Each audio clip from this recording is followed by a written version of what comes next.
Well, thanks for tuning in today, and I hope everybody is well and safe. And a shout out to all our veterans, both past and present, with a huge thank you for your service. As advertised and asked for today, I'm going to give you a real-life look into an anxiety-filled kid, one that had no idea what was brewing inside of him. It's my real-life story and the start of that all too talked about, my anxiety tree.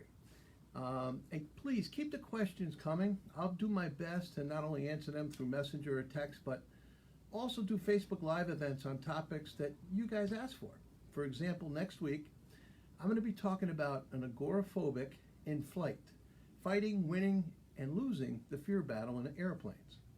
Also, there are many interesting, informative blogs and videos, as well as many questions that can be answered by going to my website, brianbeneduce.com. I'm really proud of it, and it's starting to get better and better, and that's where you can book the Zoom meetings many of you asked for, speaking engagements when we're able to do it. And we're averaging about 7 to 10 meetings a week with high school teams, college seniors, and this was neat, a group of adults that got together to have a Q&A session, and that was fun, love those. Anyway, so as a young boy, like walking past a TV show that was showing any kind of ambulance, surgery, anything pertaining to injury, disease, or I don't know, even hearing it, it was scary stuff for a kid who was like already afraid of, well, being afraid. I was always thinking at a young age there was something physically wrong with me, never mentally, because as a young boy, 7, 8 years old, you didn't have the capacity to even think that way. So we were living in Canaan, Connecticut, and it was such a great place to be growing up.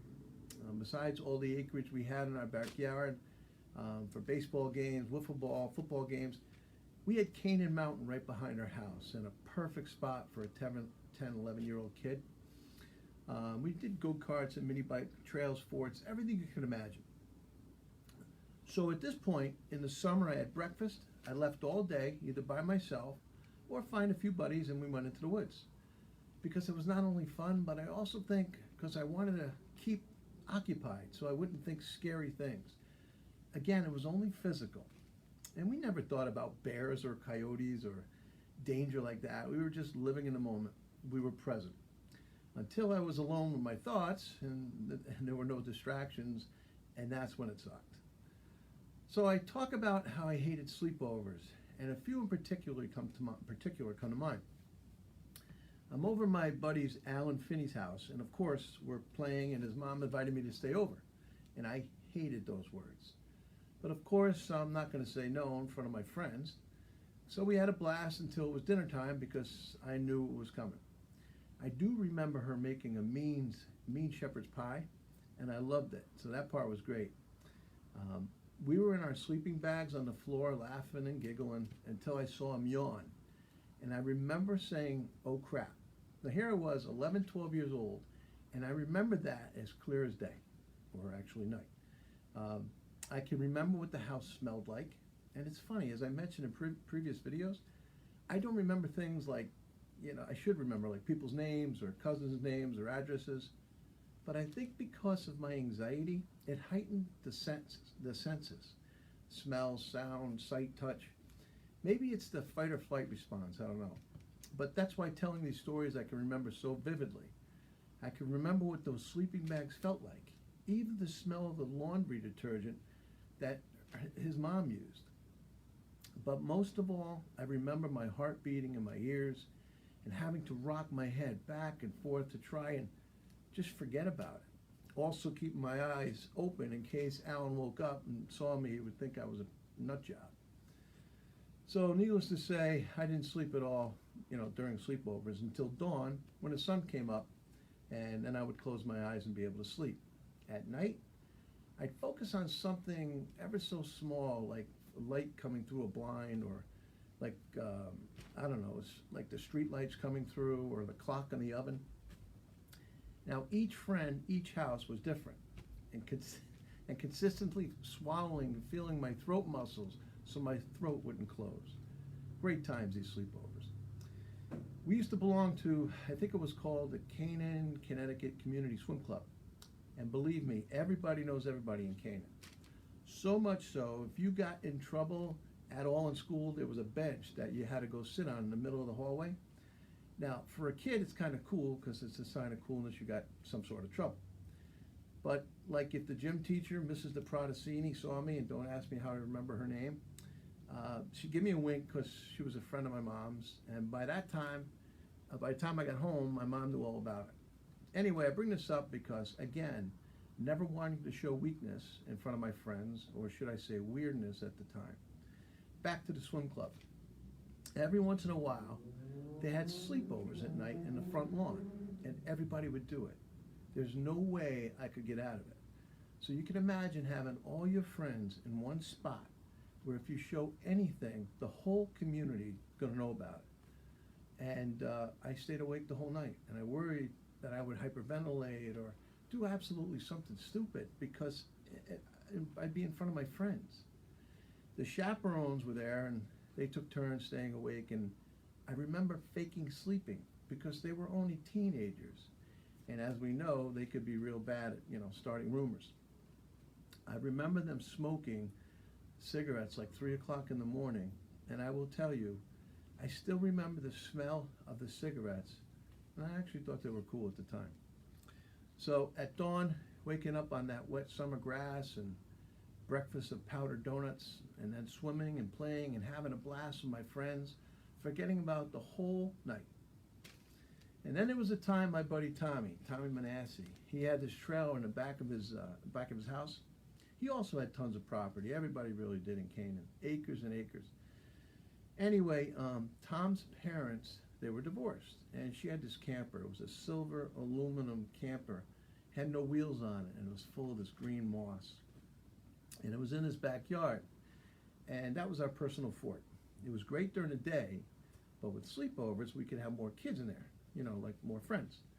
So, and I remember the feeling around 7 o'clock at night in the summer, just getting such a nervous stomach because I knew it was coming. And with more friends, it was harder to hide. I would take the top bunk, so at least I'd be hiding a little bit better. Also, because when his mom screamed out, "It's time to hit the hay," she left the front light on, and there was a little slit in the aluminum side of the camper, and I knew it was there, and I was able to go like this, back and forth. And I do that with my eyes, to try and keep an eye on that light so I would not go blind during the night. And I had the same feelings of my throat closing and my heartbeat in my ears. So again, no sleep till dawn. The smell of that trailer was musty, and I will never forget it. Being tired during the day after sleepover never happened because I was just glad the night was over. Now, as I got older, I got involved with sports and also Boy Scouts. I love everything about Boy Scouts, and if you lived in Canaan, you did all that. Cub Scouts and Boy Scouts and Boy Scout camp. This was the worst. It was kind of bittersweet because during the day, I had an absolute blast. In addition, it was all-stars for baseball. So around 4:30, my dad would pick me up, and my buddy, whose also name was Brian, he'd pick us up from camp and take us to practice, to all-star practice. And my dad and his father took turns taking us back to camp. And that's when the scary started. It was about a 40-minute back and forth drive, so, we couldn't miss practice, and I loved baseball, and it was worth it. Again, until we got back. Some idiot thought of a game called Capture the Flag. Now, if you can imagine a kid absolutely petrified to be alone with his thoughts in the middle of the woods, trying not only to fight his own horrible thoughts, but by this time scared, if you will, of what's out there, and trying to hide all this. The noises you can hear and conjure up in your head are unimaginable. But to me, as in my Shinedown song, my beasts were real. I honestly don't know how I made it through Boy Scout camp, because Brian and I were in the same tent, and there was no way I could fall asleep. There was no way I could show him how weird I was by rocking my head back and forth. But I do remember it catching up with me at baseball practice. I tried my hardest, but I know getting 2 hours sleep a night, or should I say in the morning, it was definitely affecting me. I did pretty good the All-Star game, I gotta be honest, but I do remember being utterly exhausted. the adrenaline coursing through my body and the ups and downs of emotion.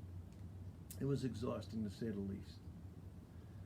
It's funny, talking about this now brings back not bad memories, but good memories, really great memories. And I think once I cured myself, my mind somehow forgot all the bad emotions I was feeling back then. Maybe like a protective big brother, if you will, in my head. And I like doing these videos because my hope is that if you have kids that you think are suffering, or if you know somebody that does, or maybe through my stories and my actions, you will be able to tell something that might be up. I'm hoping my stories also reach teachers, because as a child, even though we know a lot more about mental health and mental health disorders, trust me, kids do not want to open up as much as we would like or hope to. And I'm living proof of that. But sometimes when a child is shy, or doesn't want to play a particular game with other kids, or sits in the back of the classroom, it doesn't always have to be anxiety. But through my stories, as I continue, hopefully you'll be educated just a little more what it's like to be living with anxiety, or in my case, agoraphobia, and maybe, just maybe, stopping it before it gets to that point. Be well, and I will hope to see you next week.